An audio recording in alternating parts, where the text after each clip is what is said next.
bendición, hermanos, está nuevamente. Dios los bendiga. Grande es el misterio del Evangelio, ¿verdad? Hemos estado viendo, pero lo que Dios quiere es que todos tengamos esperanza, hermanos. Amén, hermanos. Que tengamos la esperanza de que el Señor se ha acercado a nosotros. De que nuestro Dios es un Dios que quiere salvarnos, hermano. Es un Dios que quiere ayudarnos, que quiere transformarnos, que quiere hacer el milagro en cada uno de nosotros. ¿Cuántos estamos claros en eso, hermanos? ¿Se acuerdan un poquito de lo que vimos de Colosenses el domingo anterior del misterio del Evangelio? Vimos que el misterio del Evangelio, el poder de Cristo, Cristo es para ¿cuántas personas, hermanos? Para todos. ¿Usted está incluido en ese todos? Yo estoy incluido en ese todos. ¿Verdad? Para todos, no solo nosotros, sino que un montón que están alrededor de nuestra vida. Qué lindo el Señor transformarnos, sacarnos. Si, hermanos, nosotros, como acaba de decir José Mario, nosotros como un ejército pudiéramos entender que estamos en una batalla. Pablo dijo, he peleado la buena batalla. Y eso era ya en los últimos días de su vida. Que nosotros también podemos decir eso, he peleado la buena batalla. Primero la batalla de nosotros y pelear por otros también. Es una batalla dura, una batalla a muerte, es una batalla de todos los días. Y si nosotros seguimos con esta batalla, llevando el Evangelio, es la única solución para nuestro país, hermanos. No hay otra solución. La educación, la tecnología, el urbanismo, el civismo, eso no, ya vimos que no funcionó. Solo Cristo salva, hermanos.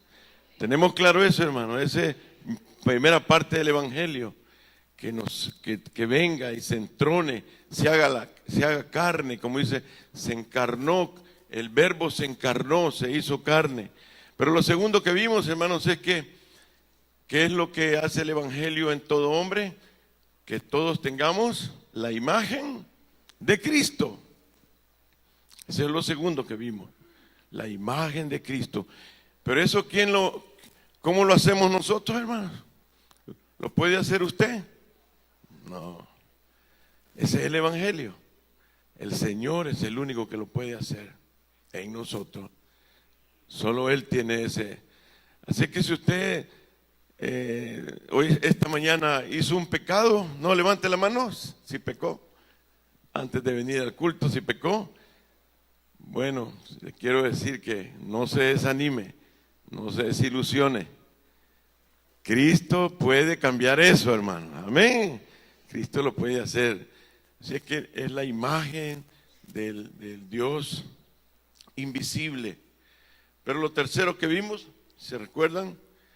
Que todos con ese evangelio, todo hombre actúe con el poder de Cristo, con la potencia de Cristo. ¿Y cuál es esa potencia, hermanos? ¿Se recuerdan que vimos cómo se manifiesta esa potencia? ¿O cuál es esa potencia que Él la manifestó después de muerto? ¿Cómo la manifestó esa potencia? Resucitando de los muertos. Imagínense qué fuerza la que usted tiene, qué potencia la que usted tiene. ¿Cuántos creen que van a resucitar en el día postrero? Bueno, pero esa potencia también se hace carne y esa potencia es capaz de vencer no solo la muerte, sino que también el pecado. Esa potencia nos va haciendo santos, santificados, nos va santificando, nos va santificando. Aquellos que venimos a la iglesia y la gente que está alrededor de nosotros dice, pero es que vos ¿para qué estás yendo a la iglesia? Nunca cambiás. Sos la misma. Sos el mismo. Yo no te veo cambios. Le dicen a uno, ¿no es cierto, hermanos? Dice, ¿y qué estás perdiendo el tiempo? Le dicen a uno. Pero es cierto, ¿no es cierto, hermano? Si usted no cambia, ¿qué quiere decir? que no ha visto el Evangelio.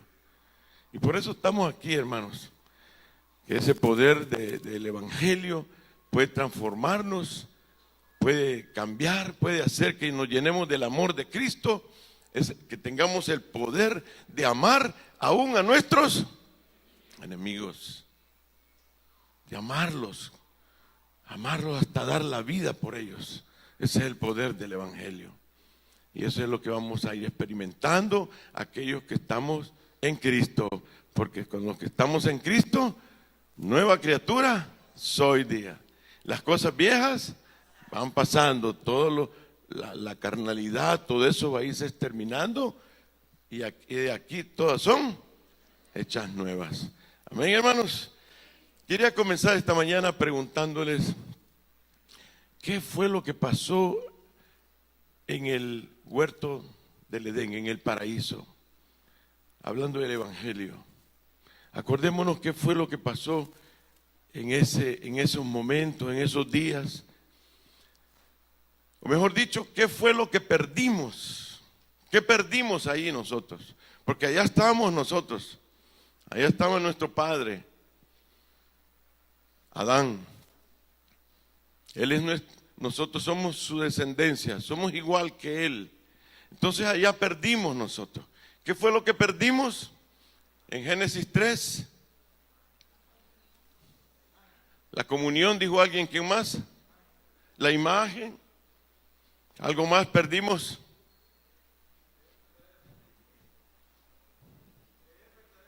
Creer verdaderamente en Cristo, perdimos. Todo eso está bien, es cierto. Ahí perdimos. ¿Qué tal si lo ponemos todos juntos y perdimos la conciencia de que Él es nuestro Dios? Perdimos la conciencia con el orgullo de que nosotros necesitamos solamente de Él. Eso fue lo que perdimos. Perdimos la conciencia de que lo único que necesitamos es a nuestro Dios. Que lo único que usted y yo necesitamos aquí en la vida, como humanos, es al Señor Jesucristo. Allá se perdió eso. Nuestras necesidades cambiaron. Dios nos hizo para que solo tuviéramos una sola necesidad. Y es el Señor Jesucristo. Que Él sea la única necesidad. El árbol de la vida, ahí ya no vino a ser nuestra única prioridad. Estaba el árbol de la vida. Cuando dice el árbol de la vida, era el árbol de la vida eterna. Amén, hermanos. Es el árbol de la vida de Dios. Es el árbol de la vida de Cristo. Es el árbol de la vida del Mesías. O sea que en ese árbol estaba la vida. Estaba la vida de nosotros, la vida eterna, la vida santa, la vida que agrada a Dios, la vida que bendice al Señor, la vida que ama al Señor. Ahí estaba. Perdimos. Ya no vino a ser nuestra única prioridad. Por eso el Señor, cuando salió a buscarlos, ¿cuál fue la pregunta que le hizo a Adán? ¿Se acuerdan? Génesis 3. ¿Dónde estás tú?, le dijo. ¿Dónde estás tú? Pero esa pregunta, ¿creen que ustedes que fue geográfica? ¿Creen que ustedes qué es lo que estaba tratando de ver? ¿Dónde está mi hijo? Si él ya sabe todas las cosas. ¿Qué es lo que estaba preguntando?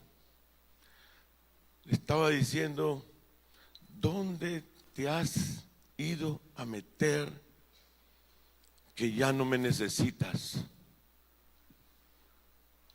¿Dónde estás? Que te has olvidado de que tú eres humano. Te has olvidado que sin mí nada puedes hacer. ¿Dónde te has ido a meter? ¿Dónde estás? Fue una pregunta más que todo de la comunión de ellos dos. ¿No es cierto? Para que Adán se diera cuenta que él estaba en un lugar espiritual donde ya no necesitaba a su Dios. ¿Por qué? Porque él ya se creía Dios. Ya no necesitaba de nadie. Él era ya Dios. Porque eso fue lo que le dijo la serpiente, ¿no es cierto? Si tú comas de esto. Pero ¿cuántos de nosotros todavía nos comportamos como dioses, hermano? Las mujeres como diosas. ¿Cuántos de nosotros somos como dioses? ¿Cuántos de ustedes salen de la casa en la mañana? Como que somos ronrones, ¿verdad? Al trabajo. Y no ni siquiera ni le decimos al Señor, Señor, cuídame este día. Guárdame, Señor, de pecar. Señor, venga a tu reino. Dedicarle un momento al Señor. La mayoría de nosotros salimos corriendo en la mañana. Como nos levantamos tarde también, ¿verdad? Gloria a Dios, aleluya, amén. Los que pueden dormir bastante. Amén, dicen los hermanos. Entonces, hermanos, había perdido la conciencia. ¿Dónde estás? Le decía, que estás tan lejos del árbol de la vida. Te has ido a esconder. Estás lejos del árbol de la vida, ya no lo necesitas. ¿Te das cuenta? ¿Quién eres? Estás lejos del árbol de la vida.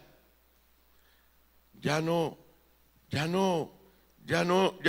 lo necesitas. Él ya no se había dado cuenta que estaba muerto. Estaba muerto. ¿Cómo nos encontró el Señor a nosotros? Muertos, ciegos, muertos. No entendíamos nada de Dios. Y aún ahora nos cuesta entenderlo a Dios. ¿Cuántos están pasando pruebas? Pruebas difíciles me refiero. Aunque no sé por qué le llamamos pruebas. Tal vez, quizás la Biblia dice algo de eso, ¿verdad? Que una prueba, pero más que todo son grandes dificultades, ¿no es cierto? ¿Cuántos en las grandes dificultades? Porque Él yo no lo quisiera llamar prueba, porque Él no nos va a probar a nosotros, hermanos. Si Él ya sabe que somos, ¿cómo? Ineptos. Ya sabe que nosotros no podemos agradarlo a Él. Él sabe que nosotros ni entendemos la Biblia bien, hermanos. No somos ineptos, somos incapaces. Entonces Él no nos va a probar, pues. A veces las pruebas Él las utiliza para que despertemos, quizá. Él nos utiliza también como hace con el oro, porque Él dice que es un alfarero. Y entonces Él se ha metido con nosotros para salvarnos. Pero como estamos tan lejos, sin Dios, sin esperanza, en delitos, muertos en delitos y pecados, y tenemos un montón de defectos, tenemos un montón de cosas feas en nuestra carne, allá adentro, en nuestro interior. ¿Cuántos se consideran que somos creídos, orgullosos? Nosotros no, ¿verdad? Nosotros somos humildes, ¿verdad, hermano? El problema es con los que viven con nosotros. Ellos sí, como el mal aliento, ¿verdad? Mal aliento nosotros no lo sentimos. Yo me ando echando cada rato cosas porque no es hacer, yo no me siento. Pero hay veces que estoy platicando con alguien y se me retira. Digo, ay, Señor, qué bárbaro, Dios. Qué terrible. Y cuando está orando uno por ellos, ¿verdad? Y hacen así, ¿verdad? Padre Santo. Así es el orgullo. Nosotros no lo sentimos, pero todos los demás lo sienten. Entonces, hermanos, allí estamos en esa situación. A veces no nos damos cuenta. El árbol de la vida estaba en medio del paraíso, ¿se acuerdan? Vamos a Génesis capítulo 2.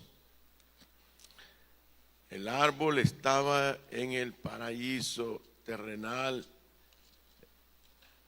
En medio, hermanos. Versículo 2, versículo 9. Para mí es bien importante en mi oficio de pastor para ustedes, de hacerles ver el Evangelio. Por la predicación del Evangelio es que usted va a ver el Evangelio.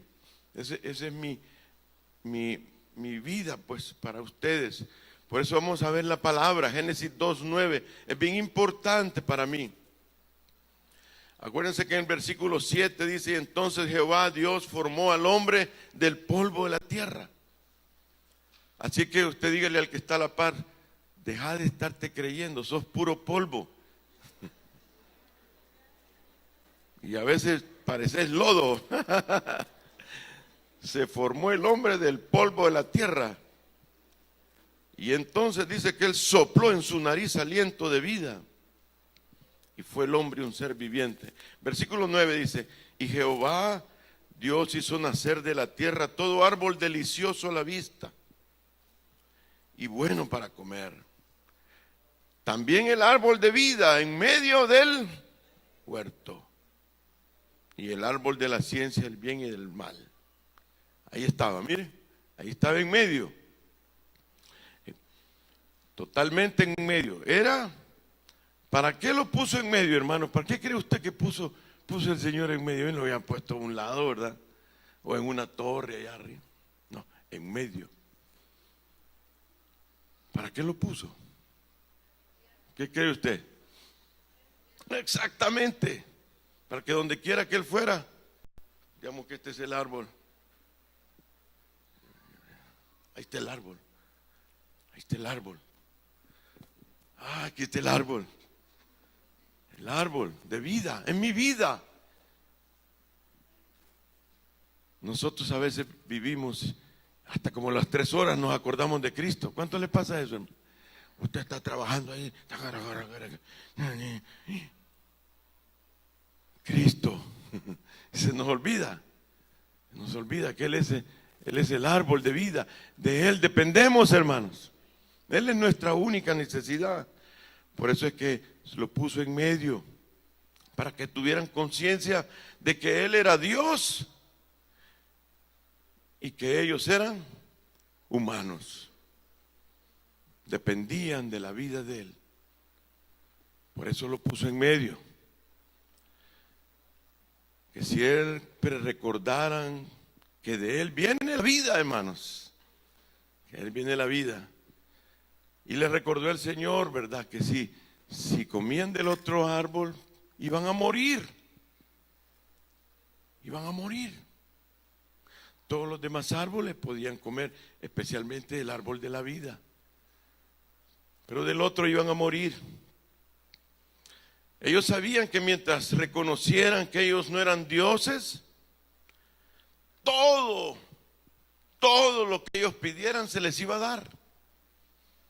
Por eso el Señor lo volvió a repetir en Juan 15, dice: todo lo que vosotros pidiereis en mi nombre os será hecho. Así estaban ellos. Mientras ellos dependían de la vida, todo lo que pidieran, estaban bajo autoridad, estaban con Cristo. Sí, hermanos, también. Ellos sabían totalmente que necesitaban al Señor y que dependían totalmente de Él. Por eso el Señor tuvo grandes ataques cuando Él se hizo hombre, ¿se acuerdan? 2 tipos de personas los atacó duro. ¿Cuáles eran?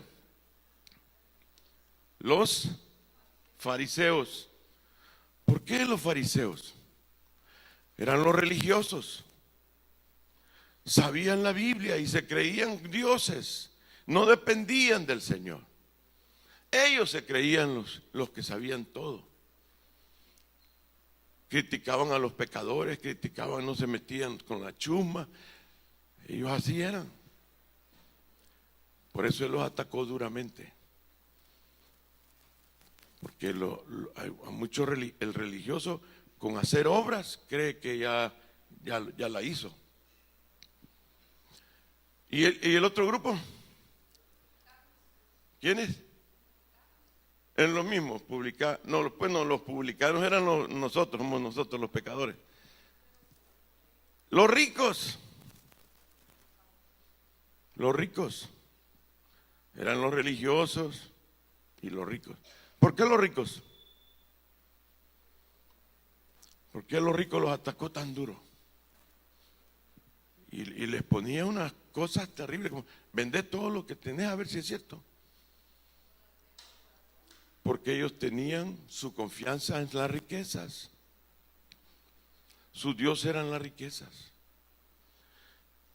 Se habían olvidado del árbol de la vida, porque no confiaban en el Señor.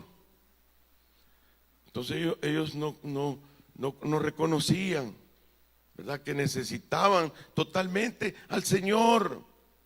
Ellos tenían todo, pero ellos tenían el árbol de la vida a la mano y allí lo perdieron. Ahí lo tenían y lo perdieron. Eso fue el problema. Entonces, a los dos les profetizó después de que, cuando él les preguntó, ¿dónde están? Ya se dieron cuenta que son como dioses, que no me toman en cuenta. Ya están como dioses. Entonces les profetizó, ¿no es cierto? ¿Se acuerdan las profecías que le dio? Bueno, primero lo que profetizó fue que Cristo iba a venir a salvarnos. Fue lo primero. Imagínense qué lindo el Señor, ¿no es cierto? ¿Cómo fue que lo hizo? Él profetizó el Evangelio. Él dijo, a pesar de que ustedes han hecho esto, yo los voy a salvar. ¿Cómo fue que hizo? Le dijo a la serpiente, la simiente de la mujer, o sea, la simiente de nosotros, va a deshacer tu cabeza, le dijo a la serpiente. Y la serpiente y tú lo único que vas a poder hacer es deshacerle el calcañal, que significó la muerte en la cruz del Calvario. Pero ahí estaba anunciando que nosotros tenemos esperanza de volver otra vez al huerto, hermanos. Aleluya. Tenemos esperanza con Cristo, que Él va a venir, dice. Y va a matar la fuerza de Satanás contra nosotros, para que ya no nos siga engañando, para que ya no nos siga haciendo creer que somos dioses. Y dice él, va a pasar esto. Pero para mientras, dijo, para mientras se vienen conmigo de regreso, yo los voy a salvar. Fíjense que ustedes van a tener, primero le digo, se van a casar, le digo. Uy, qué terrible. Va a estar duro eso, dijo. Van a tener hijos, dijo. Uy, mareros y todo, qué bárbaro. De todo. Las hipotas, cómo se visten. Vas a trabajar todos los días, le dijo. Tus jefes van a hacer yuca, le dijo. A veces no vas a querer ir a trabajar, pero si no trabajas no comes. Y le digo, para mientras te va a pasar eso, le digo. No te vas a salvar de eso, le digo. Vas a andar acabado casi siempre. Les profetizó que iban a ser un desastre terrible. Ahí está en Génesis 3, al final.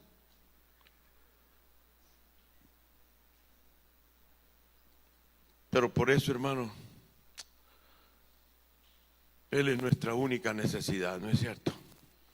Él quiere que esta mañana usted reciba esa esperanza del Señor. Yo he orado con todo mi corazón todos estos días de que me dé la gracia de que usted este día cambie su vida. Cambie, si hay alguno o alguna que se ha estado creyendo un diosito o una diosita, que hoy ya tire la toalla y su necesidad sea el Señor. Su única necesidad. Es lo único que nos va a llevar Dice, yo soy el camino, yo soy la verdad y yo soy el árbol de la vida eterna. Amén, hermanos. La gracia, hermano, ha estado desde el principio, cuando Él profetizó eso. Acuérdense que los vistió también, ¿verdad? Los perdonó con la sangre de aquellos animales, anunciando el evangelio de la cruz del Calvario. Así que la gracia es que Él lo va a hacer todo, hermanos. Tenga la esperanza que si usted todavía se siente un diosito o una diosita, Él le va a quitar ese trono, hermano. Él lo va a hacer. Él lo va a hacer. Fíjense que a mí, les voy a contar. A mí me agarró desde el principio el Señor, como yo era como una vejigota así infladota de creído. Comenzó a desinflar.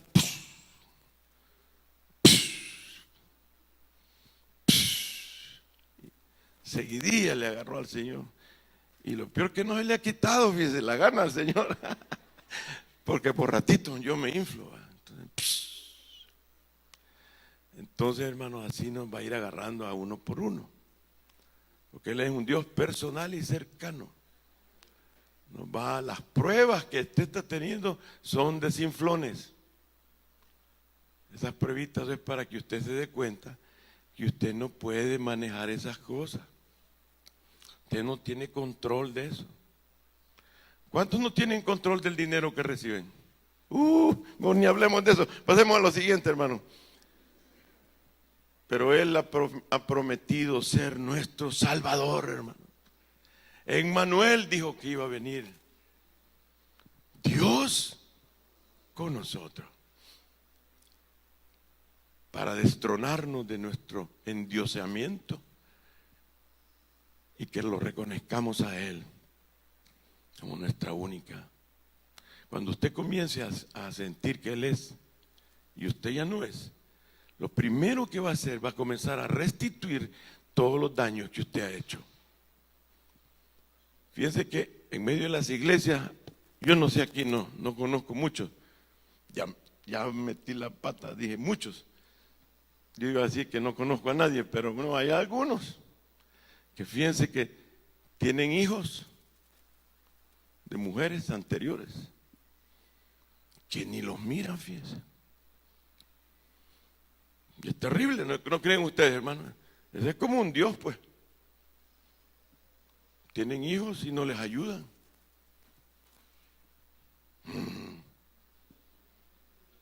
Y hay mujeres que tienen hijos también igual. Y se hacen las suizas. Ya en la Suiza. Ahí los tienen tirados. Pero cuando viene Cristo y nos quita el trono y nos pone donde debemos de estar, en el paraíso donde está Él, ¿verdad? Donde está Él. Entonces comenzamos a darnos cuenta de la necesidad que tienen todos esos que le hicimos daño de que conozcan al Señor. Y vamos a restituir. Y comenzamos a restituir la vida de esos hermanos. Como Mesías, Él va a venir a nuestras vidas, Emmanuel, y Él lo que busca en nosotros, hermanos, es que lo tengamos cerca. Eso es lo que Él está haciendo en nuestras vidas, que lo tengamos cerca, que sea nuestro Dios, que sea nuestro Dios cercano, que nosotros dependamos de Él en cada movimiento, en cada pensamiento. ¿Cuántos saben que Él no nos necesita, hermano? Él tiene una comunión tan feliz con su Hijo, el Hijo con su Padre, los dos con el Espíritu Santo, el Espíritu Santo con el Hijo, el Espíritu Santo con el Padre. Ellos son felices, siempre, millones de años vivieron sin siquiera estrellas, ni nada, ni ángeles. Ellos eran felices. La soledad de Dios se llama en la teología, la soledad de Dios es que ellos vivieron millones de años sin ninguna estrella, ellos solos. Imagínense, Dios, Jehová, uno no necesita. Pero nosotros sí necesitamos una relación íntima con Él. Eso es lo que Él quiere, que tengamos una relación íntima. Como un esposo que ha perdido a su esposa y la ama y la quiere tener cerca para que le vaya bien. Entonces, Él sabe que nosotros sin tener comunión con Él, nada podemos hacer, ¿no es cierto? Sí, dice Juan 15:5. Sin mí, dijo, nada podéis hacer. Entonces Él sabe eso y por eso se ha regresado. Vamos a ver 2 ejemplos esta mañana que nos hable el Señor. Vamos a Lucas, por favor. Esta es una mujer, la única necesidad de esta mujer pecadora. Mire, Lucas capítulo 7, vamos al versículo 36, lo vamos a leer. Lucas, qué lindo esto, hermano. Esta mujer, imagínense quién era, hermanos. Era una mujer pecadora. ¿Cuáles eran las mujeres pecadoras de aquel entonces, hermanos? ¿Qué eran ellas? Se metían con varios hombres, ¿verdad? Era mujer pecadora, eso le llamaban eso a las mujeres que tienen varios hombres. Y entonces, ¿cómo se pagaba, cómo castigaban a esas mujeres? ¿Cómo castigaban al adulterio en ese entonces, hermano? Sí, la lapidaban, ¿verdad? A pedradas, hasta que les aparecía un chindondo, hasta que murieran. Era un insulto tremendo para Dios. Y entonces eran muertas. Pero entonces miren el versículo 36. Uno de los fariseos rogó a Jesús que comiese con él. Y habiendo entrado en casa del fariseo, se sentó a la mesa. Ahí llegó el Señor, fíjese, lo invitó y él dijo que no, sino que entró, se sentó a la mesa. Y de repente, mire,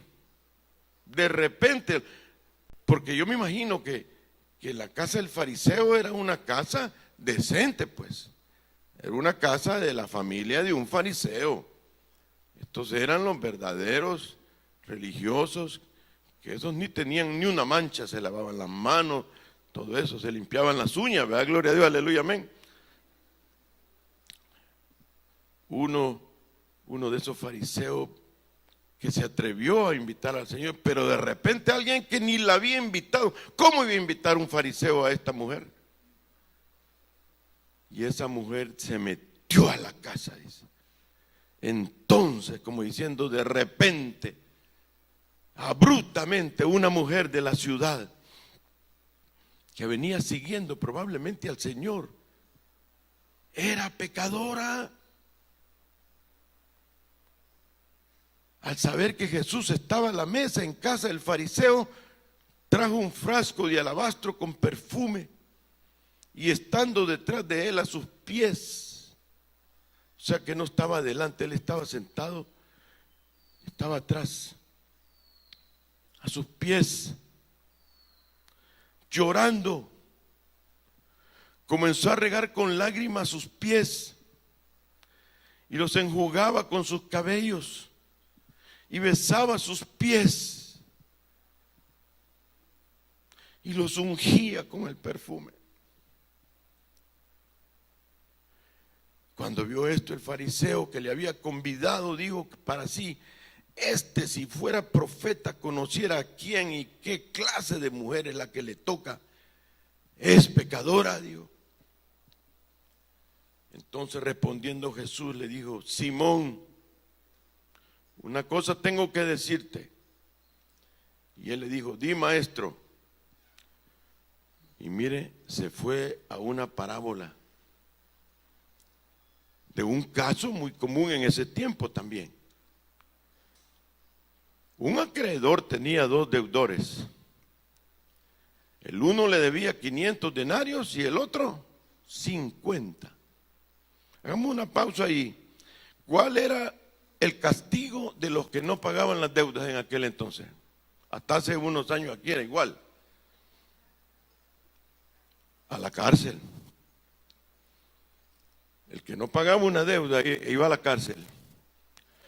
Y la ley era, ustedes pueden estudiarla, la ley era que no salía de la cárcel hasta que no pagara.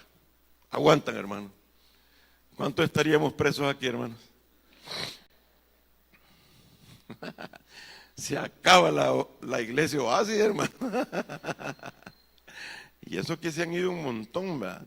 Un montón se han ido porque ahí los hermanos los esperan ahí en el parque hoy. Y dice, hermano, no me has pagado, tenés un año. Y ya se cansaron y ya se fueron a otra iglesia. Imagínense, hermano. La cárcel hasta que no pagara. Entonces dice, el acreedor lo metió preso. Y no teniendo ellos con qué pagar. No los metió presos, ¿verdad? Mire, en el versículo 42. Y no teniendo ellos con qué pagar, perdonó a ambos. ¡Qué lindo! Que a usted le digan, ya no me debes nada. Estamos en paz, te amo. Que los bancos nos dijeran así, hermanos. Y entonces dijo, di pues, ¿cuál de ellos le va a amar más? Respondiendo Simón dijo, pienso que aquel a quien perdonó más.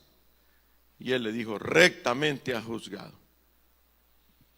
Y miren lo que hizo, qué tremendo. De repente se da vuelta y mira a la mujer. Se fue donde la mujer. Y se le queda viendo, dice. Pero viendo a la mujer, le hace una pregunta a Simón.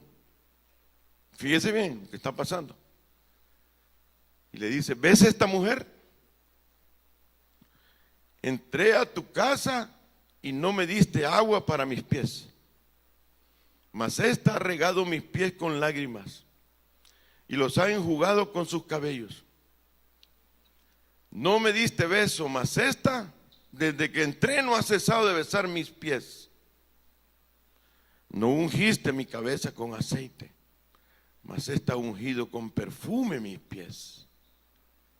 Por lo cual te digo que sus muchos pecados les son perdonados, porque amó mucho. Mas aquel a quien se le perdona poco, poco ama. Y a ella le dijo, tus pecados te son perdonados. Y los que estaban juntamente sentados a la mesa comenzaron a decir entre sí, ¿quién es este que también perdona pecados? Pero él le dijo a la mujer, tu fe te ha salvado.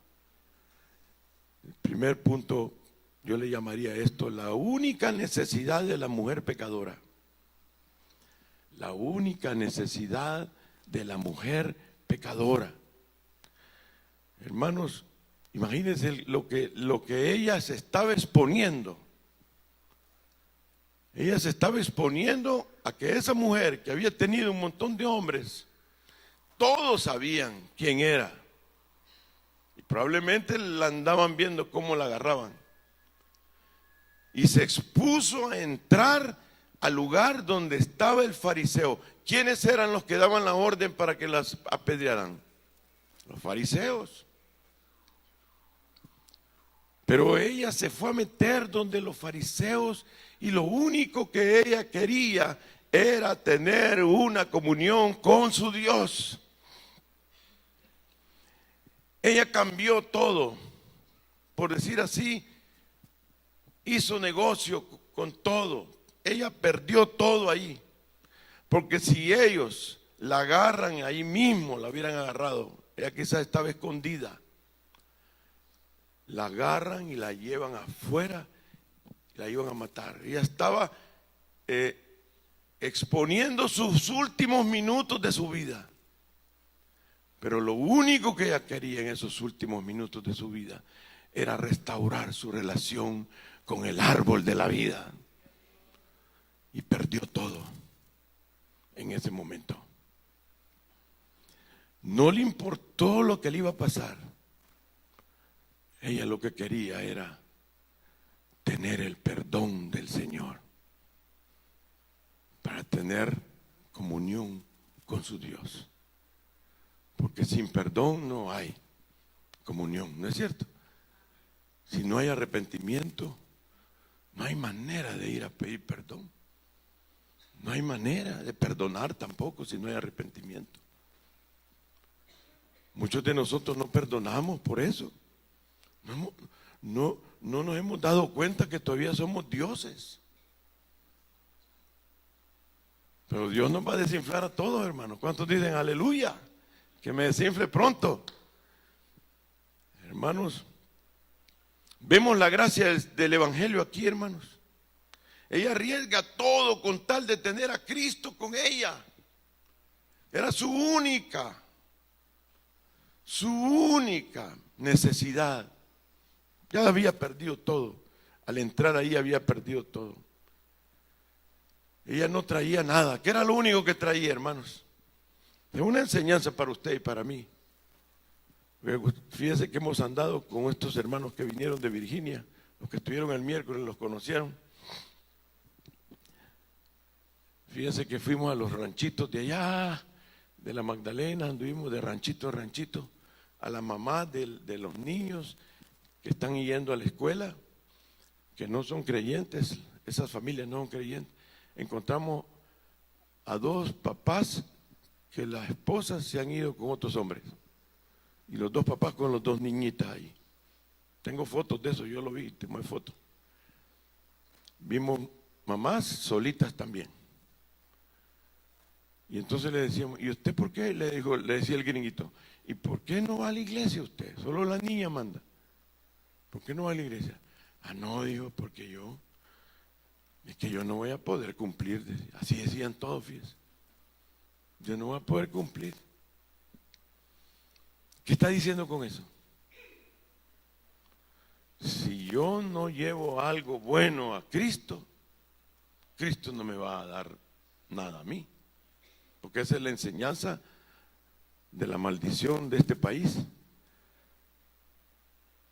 Las falsas doctrinas que le han hecho creer a la gente que por hacer obras se van a salvar, que Dios se contenta con las obras. Y entonces, pero esta mujer no tenía ninguna obra. ¿Qué fue lo que llevó nada más, hermanos? Perfume y qué más. Todos sus pecados, hermanos. Todos sus pecados hediondos. Su vida deshecha. Porque una prostituta, imagínense lo que es, pues. O una mujer que ha tenido varios hombres. Pobrecita, si solo Cristo puede salvar de que sea feliz, pues. Y los hombres también somos iguales.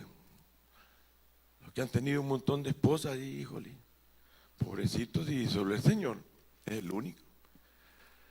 Pero ella no llevó nada bueno, el perfume fue la muestra de su gran amor, de su deseo de decirle, te necesito. Ella lo único que le llevó fue su necesidad, se lo mostró con su perfume, se lo mostró con sus llantos. Se le tiró a los pies, ¿no es cierto? Imagínense, se le tiró a los pies de esa mujer. Nosotros, sus lágrimas, su pelo, dice. Me imagino yo que le salía algo de la nariz, todo eso lo enjuagaba, lloraba, le decía, nada le decía, solo aquí estoy. Como diciéndole, perdóname, ten misericordia de mí. Ella había recibido la revelación del Mesías. Y eso es lo primero que hace el Señor, nos abre los ojos del entendimiento por la palabra y por el Espíritu Santo. Si no, yo sería un loco sobado que me deberían de mandar al manicomio si yo no supiera que la palabra tiene poder, que Él va a hacer la obra, yo no. Que el Espíritu tiene poder de revelarse a sus corazones, para que ustedes logren verlo a Él en su vida, cercano, preguntándole: ¿dónde estás? ¿Dónde estás? ¿Quién te crees que eres ahora?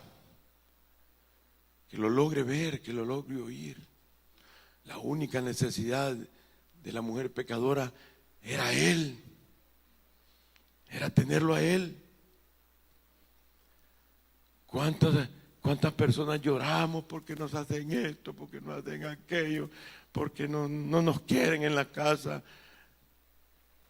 por esto, por otro, porque nos han robado, porque somos dioses todavía. Estamos endiosados.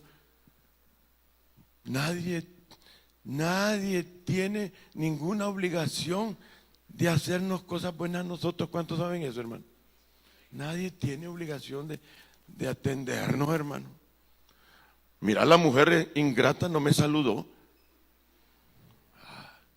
¿Y quién es usted, pues? Puro polvo.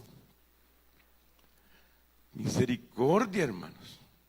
Misericordia que caminamos así paraditos, ¿verdad? Imagínense que camináramos de otro modo, hermano. Con 4 camináramos. Señor, esta mujer vio el Evangelio, se le abrieron los ojos y dijo: esto es lo que yo necesito. No traía nada, hermanos, no le hizo promesas. Eso nos decían la gente, visitamos bastante gente y todos nos decían lo mismo: es que yo no le puedo prometer nada, no prometo nada, por eso no voy a la iglesia. No, pues no tiene que ir a la iglesia, aquí mismo puede entregar su vida a Cristo. Sí, pero no puedo prometer nada. El Evangelio no le pide nada a usted. ¿Y usted qué va a hacer, pues? Si usted no es Dios. El único que puede transformarnos y cambiarnos es Jesucristo, hermanos. Él es el alfarero. Él es el que mete las manos. Entonces lo único que tiene que hacer usted es entregarse tal como es. Dice: aquí estoy, Señor. Yo no puedo hacer esto. Yo no puedo cambiar a este. Yo no puedo cambiar a esta. Yo no puedo cambiar la situación. Ninguno de nosotros puede cambiar la situación del país. No podemos cambiar al presidente, no podemos cambiar al secretario, no podemos cambiar al síndico. No podemos hacer nada de eso. No podemos exterminar esta cosa.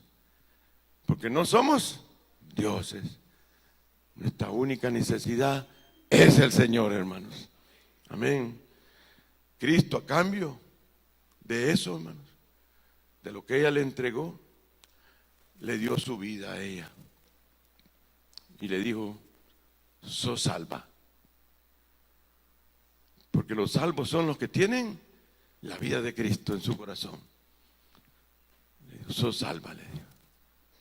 Tú me trajiste tus pecados, tu necesidad. Yo te entrego mi vida. Y eso es lo que nosotros necesitamos. Eso fue lo que ella hizo, hermano. Pero veamos lo segundo, hermano. El segundo caso. Vamos a Marcos capítulo 10. Evangelio según San Marcos capítulo 10.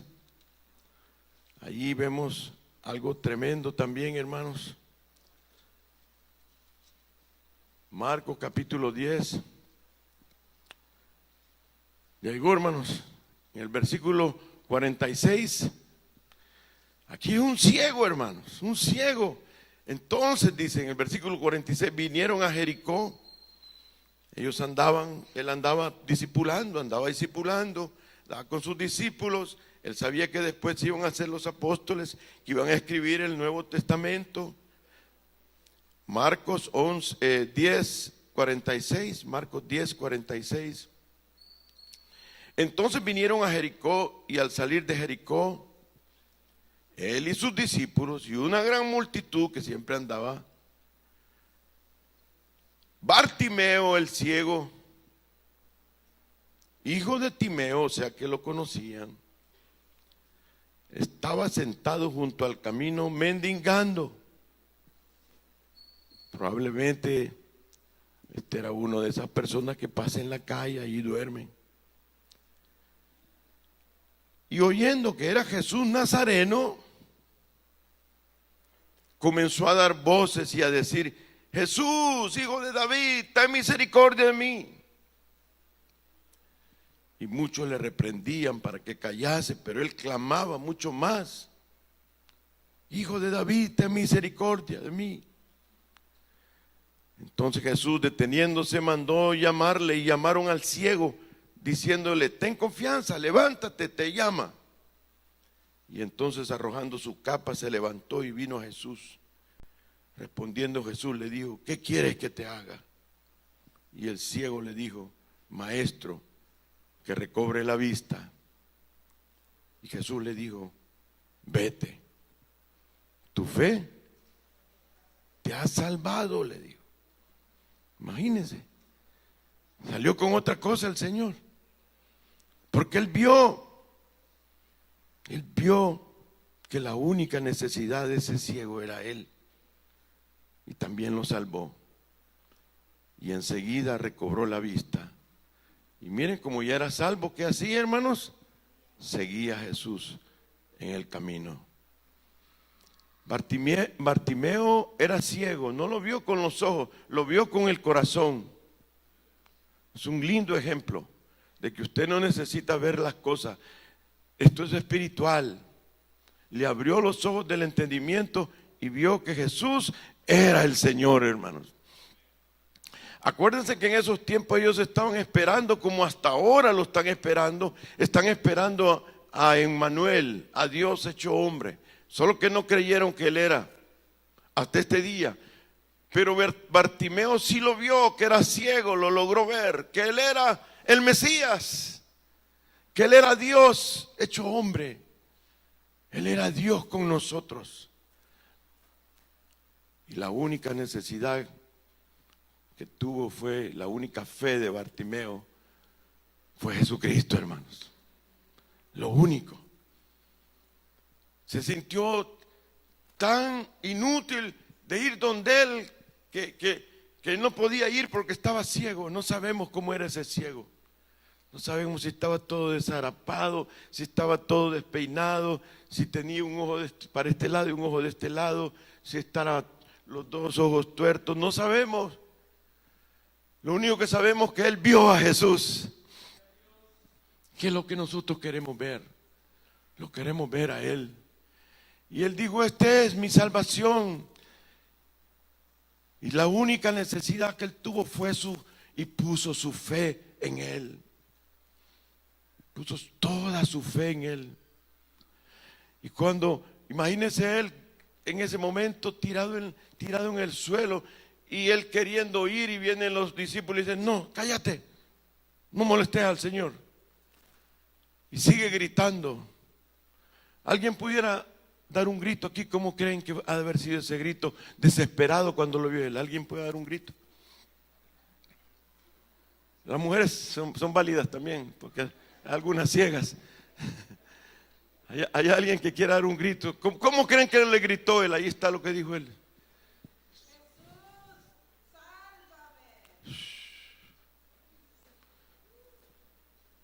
Un hombre con más fuerza. ¡Ah! ¡Qué tremendo! Gracias, Padre. A veces así necesitamos hacer, hermano. Sálvame. Porque Él es la única esperanza que tenemos, hermano.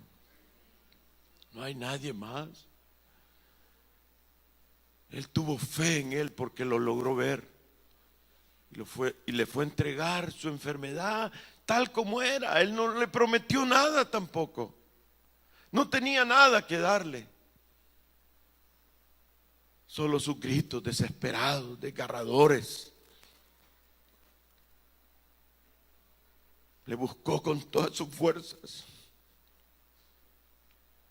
Él era su única necesidad.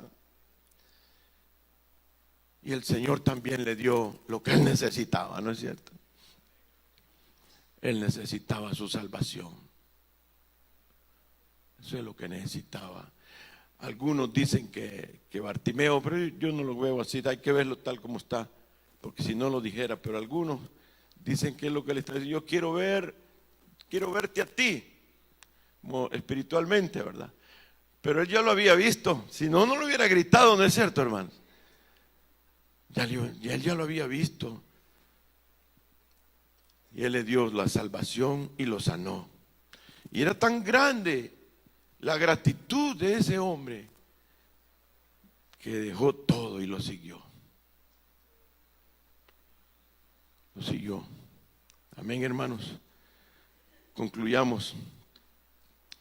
Cuando Él se revela como nuestra única necesidad, hermanos. Ese es el Evangelio. Cuando Él se revela como nuestra única necesidad, nosotros somos pobres en espíritu. Así decía el Señor en Mateo capítulo 5, versículo 3, lo que están apuntando de la bienaventuranza. ¿Se acuerdan que digo? Bienaventurados los pobres en espíritu. Un pobre es que no tiene nada, hermanos. Es ese que dice: yo no puedo hacer nada, te necesito, Señor. Ese es un pobre. Miremos en Romanos capítulo 7, Romanos 7. Un pobre no hace nada sino busca al Señor, hermano. Un pobre en espíritu. Son bienaventurados. Mire lo que dicen los pobres en el capítulo 7. Versículo, si quieren vemos desde el 15. Es el conflicto. Cuando somos pobres en espíritu ya nos dimos cuenta que necesitamos a Cristo solamente. Versículo 15, Romanos 7, versículo 15 dice: porque lo que hago no lo entiendo, pues no hago lo que quiero, sino lo que aborrezco, eso hago. Después ahí andamos pidiendo perdón de lo que hemos hecho. La carne nos domina. Versículo 18. Y yo sé que en mí, esto es, en mi carne, no mora el bien, porque el pecado mora en mí. No mora en mí, el bien en mí no mora. Porque el querer el bien está en mí, pero no el hacerlo. Somos pobres en espíritu cuando llegamos a entender que no estamos comportándonos como Dios quiere. Leemos la Biblia y no le podemos obedecer. Los pastores nos dicen cosas que hacer y no las hacemos, no podemos hacerlas. Somos pobres en espíritu. ¿Y qué vamos a hacer, hermanos? El pobre Bartimeo, ¿qué hizo? Mujer, ¿qué hizo? Buscarlo a él desesperadamente. En Primera de Juan capítulo 5, no lo busque, versículo 12, para los que apuntan. Primera de Juan capítulo 5, versículo 12 dice: el que tiene al Hijo tiene la vida. El que tiene al Hijo tiene la vida. Vuelve otra vez al paraíso. El que tiene el Hijo tiene la vida. El que no tiene al Hijo no tiene la vida. Entonces, la necesidad más grande que todos tenemos es tener al Hijo. Eso es lo que estas personas vemos en la Biblia, porque Él es el árbol de la vida, hermanos. Amén, hermanos. Vamos a Apocalipsis para terminar en esto. Apocalipsis capítulo 2, mire, lo que habla ya lo último, como diciendo: hay restauración. Tú puedes volver al paraíso. Tú puedes volver a donde está el árbol de la vida. Porque ya le deshice la cabeza a la serpiente. Capítulo 2 de Apocalipsis. Mire qué lindo el versículo 7, dice: el que tiene oído, oiga lo que el Espíritu dice a las iglesias. Al que venciere le daré a comer del árbol de la vida, el cual está en medio del paraíso de Dios. Aleluya. Esto está en Apocalipsis. Vamos al último capítulo, capítulo 22.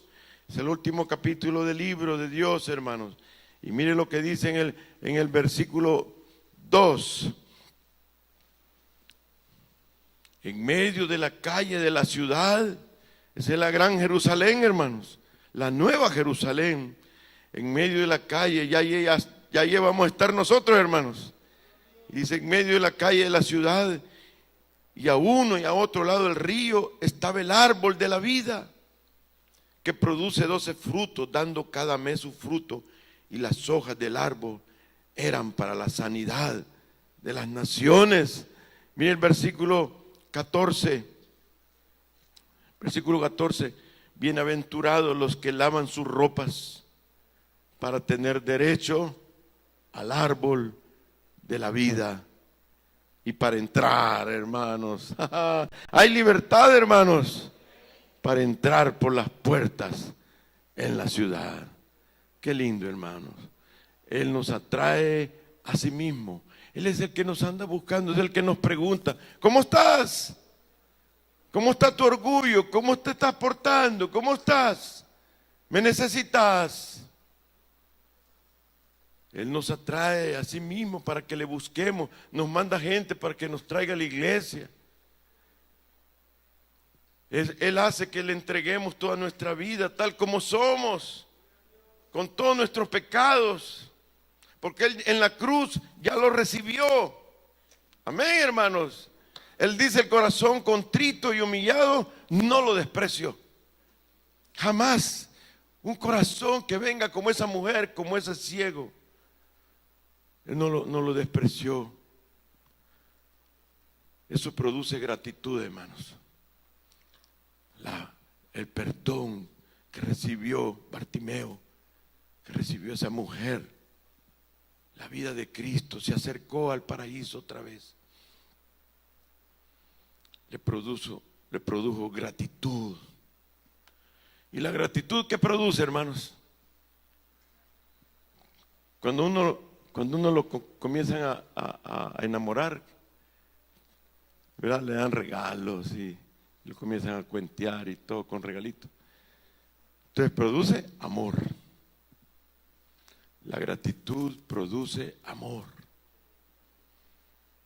Y el amor que produce, hermanos, como dice el Señor, el que me ama, dice, va a obedecer mis mandamientos. ¿Qué es lo que produce el amor? Obediencia. Y la obediencia, hermanos, al Señor, la obediencia por amor, por gratitud, ¿qué es lo que produce? Sacrificio. Se sacrifica cualquier cosa con tal de obedecerle a Él. Se sacrifica hasta la vida misma. Sacrifican los mártires de la iglesia. Sacrifican todo con tal de obedecerle, para servirle.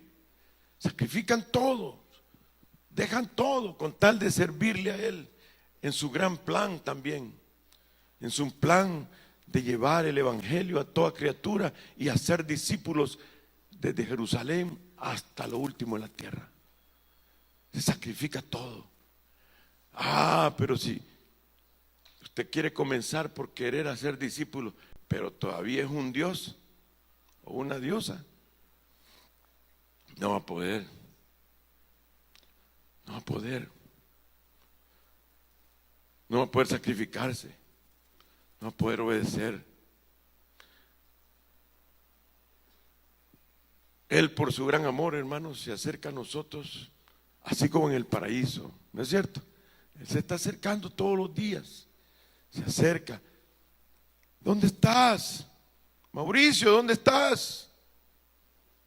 Se acerca y nos pregunta, ¿ya te crees otra vez como un Dios? ¿Tú crees que no tienes necesidad de nada? ¿Se te ha olvidado? ¿Crees que estás rico?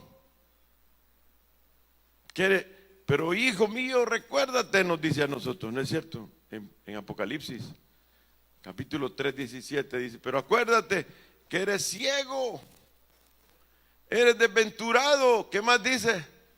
Estás desnudo, sos miserable. Pero hermanos, aquellos que han visto al Mesías, los que han visto al Mesías, los que han visto a su Salvador, que necesita restaurar su comunión con el Señor, quieren que Él sea su única necesidad. Ese es el Evangelio, hermanos. Los que han estado queriendo salir adelante, pero sin que el Señor se arregle de estas cosas que no podemos hacerlas. Queremos arreglar las cosas por sí solos, pero ya nos dimos cuenta que ya no podemos. Esta es una mañana que vamos a orar un momento. ¿Qué le parece, hermano? Vamos a orar, y yo quisiera que usted venga como esa mujer desventurada, miserable, como Bartimeo, como un ciego, desnudo, pobre. Él dice: yo he venido para que tengan vida y vida en abundancia, dice. Por eso Él es el árbol de la vida. Yo de todo corazón le invito, hermano, a que esta mañana dediquemos estos 5 minutitos que nos quedan a exponernos al Señor. Yo le quiero hacer una pregunta. ¿Dónde está usted? ¿Dónde está usted?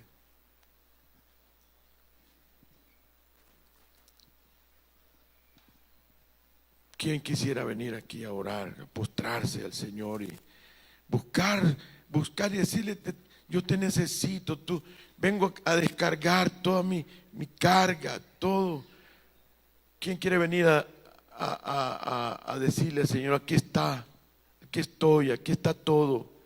Señor, yo quiero que tú seas mi Dios, ya no quiero andar manejando mi vida, me postro a ti. Muchas veces no venimos porque tenemos el orgullo todavía, y ¿qué van a decir? Pero a esa mujer no le importó que dijeran quién era. Ella lo que quería era su comunión con el Señor. Él dijo: venid a mí los cargados y cansados, yo te haré descansar. Venga Cristo, venga su Señor, usted ya lo conoce. Pero si aquí hay alguno que nunca ha entregado su vida a Cristo, yo le quiero pedir que venga a orar un momento, venga a decirle como esa mujer, sin palabras, solo le dijo: aquí estoy, te necesito grandemente, no puedo con esta carga, no puedo arreglar estas cosas que me están pasando. Tú sabes que tengo estas cosas desde la niñez y no he podido. Venga Cristo, venga. Como esa mujer, no le importó, irrumpió, detuvo la reunión, se metió en medio de las canillas de todos y le dijo: aquí estoy, Señor, tú eres mi salvación, Señor, tú eres, aquí estoy, voy a esperar. Porque a veces no arregla las cosas el Señor rápido, pero aquí estamos, Señor, vamos a esperar, pero perdónanos. ¿Cuántos quieren venir y pedirle perdón al Señor? Tenemos pecados que no hemos confesado todavía. Él es la salvación, Él verdaderamente va a cambiar su vida. Eso es lo que Él promete, Él va a transformar su vida. Sin que usted haga nada, lo único que Él quiere es el corazón contrito y humillado. El único que quiere es que usted lo busque, y que así como lo está buscando aquí, lo busque en su casa, lo busque en su trabajo, lo busque en el patio del parque, lo busque donde sea, porque Él es bueno, porque Él es bueno y su gracia es abundante. Su gracia no se detiene, su misericordia es grande para nosotros. David, que había hecho tanto daño, el rey David le dijo: Señor, tu misericordia es mejor que vivir aquí en la tierra. Tu misericordia es mejor que la vida. Perdónanos, Señor. Oh, danos amor, Padre, para ti. Llénanos de gratitud, como ese Bartimeo, Señor, como esa mujer pecadora. Oh Señor, aquí está mi vida, aquí está mi problema, aquí está mi familia. Yo no puedo, ya no puedo. Quiero huir, quiero irme de la casa. Pero no es esa la solución. Mi hermano, mi hermana, no es esa la solución. No es la solución de huir de las cosas, porque siempre las va a llevar uno. La solución es venir a Cristo, nuestra única necesidad. Oh sí, Padre. Que tu gracia nos levante día a día. Levántanos, Señor, ayúdanos con tu gracia. Cada día, hasta que lleguemos al final, porque tú lo profetizaste, que nuestros días